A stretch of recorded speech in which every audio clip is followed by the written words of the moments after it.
ओम प्रणाम एवं पुनः स्वागत है ऋषि संतों की इस श्रृंखला में। आज जिस विदुषी विषय में हम चर्चा करेंगे उनका कन्नड़ साहित्य में विशेषकर भक्ति काल में बहुत बड़ा योगदान है। इनका जन्म 1130 और मृत्यु 1160 के आसपास की हुई थी। इन विदुषी का नाम था अक्का महादेवी।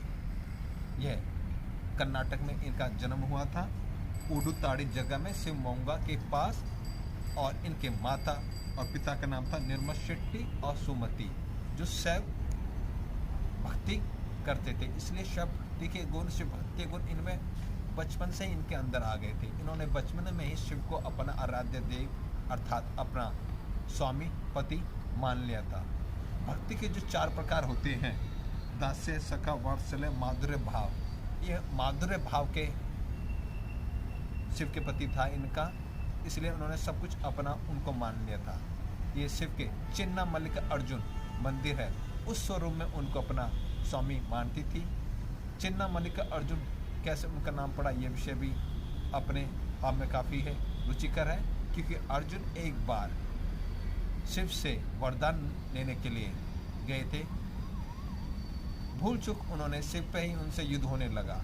वे उन पर बाण छोड़ने लगे। जैसे जैसे वे बाण छोड़ते, देवी उनके बाणों को बदल के माला के रूप में उनके ऊपर अर्पित कर देती, और ऐसे ऐसे उन्होंने शिव को माला फूलों से ढक दिया।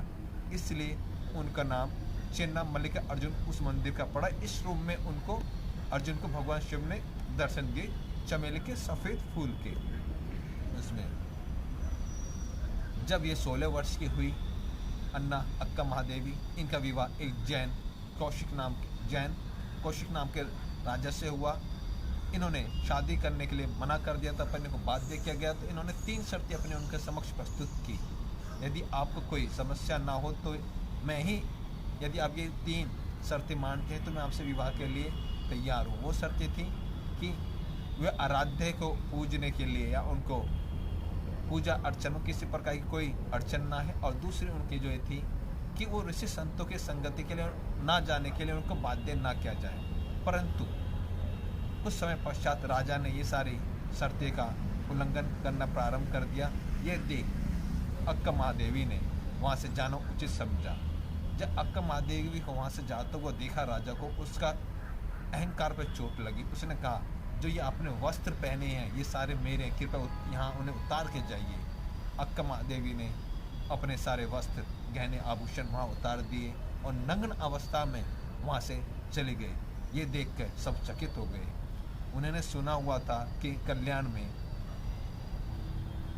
अलाम प्रभु एक अनुभव मंडप करा रहे हैं। वहाँ शिव भक्ति काफ़ी प्रसिद्ध है और काफ़ी लोग करते हैं। तो अपने शिव तत्व को आगे बढ़ाने के लिए वो वहाँ की तरफ प्रस्थान किया, जो इनके स्थान से लगभग 800 किलोमीटर दूर था।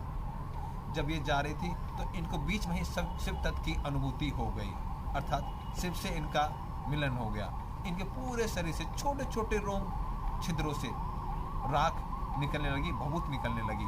कहते हैं 200 साल बाद इन एक ग्रंथ रचना हुई जिसमें इस बात का प्रमाणित किया गया कि ये इनका शिव तत्व की मिलन था, शिव से मिलन था, जिसका नाम था शून्य संपादित।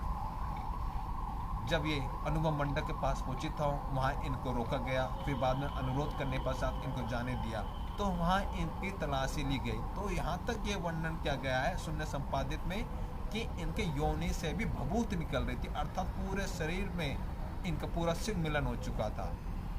तब अनुभव मंडप में जाके जब इनका भेंट उनसे हुई, अल्लाह प्रभु से, जो कहा जाते इनके गुरु भी रहे, तो उन्होंने इनसे काफ़ी कठिन प्रश्न किए। कठिन प्रश्न का उत्तर देने के बाद उन्होंने पूछा, देवी जब आप नग्न अवस्था में हैं तो आपने अपने आवरण को इन बालों से क्यों ढका हुआ है? तो उन्होंने बहुत ही प्रेम से नम्रतापूर्वक उत्तर दिया, हे मैं तो तैयार हूँ, क्या इस आवरण में मुझे देखने के लिए तैयार हैं? ये सब सुनकर सवाल नतमस्तक हो गया।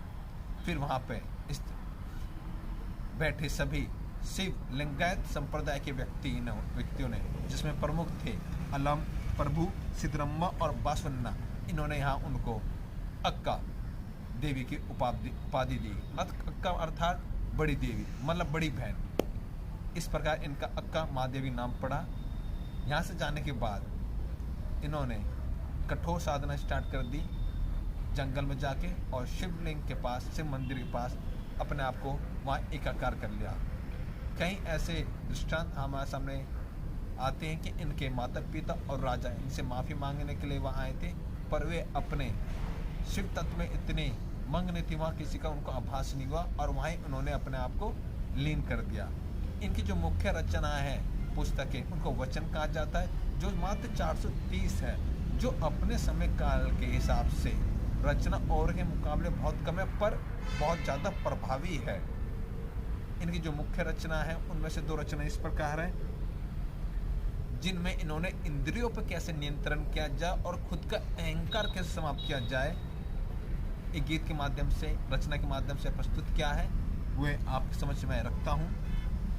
हे भूख मत चल, प्यास तड़प मत, हे नींद मत सता, क्रोध मचा मत उथल पुथल, हे मोह पास अपने ढील, लोभ मत ला, हे मद मत कर मत होश, ईर्ष्या जला मत, ओ चराचर मत चुक अवसर, आई हूँ संदेश लेके चन्ना मल्लिका अर्जुन का, जो इनके आराध्य देव थे। यहाँ पे इन्होंने बताया कैसे अपने इंद्रियों पर नियंत्रण करके उस ईश्वर के हम प्राप्त कर सकते हैं। आज के सत्र में इतना ही, शेष मिलते हैं आपसे नए सत्र में, तब तक के लिए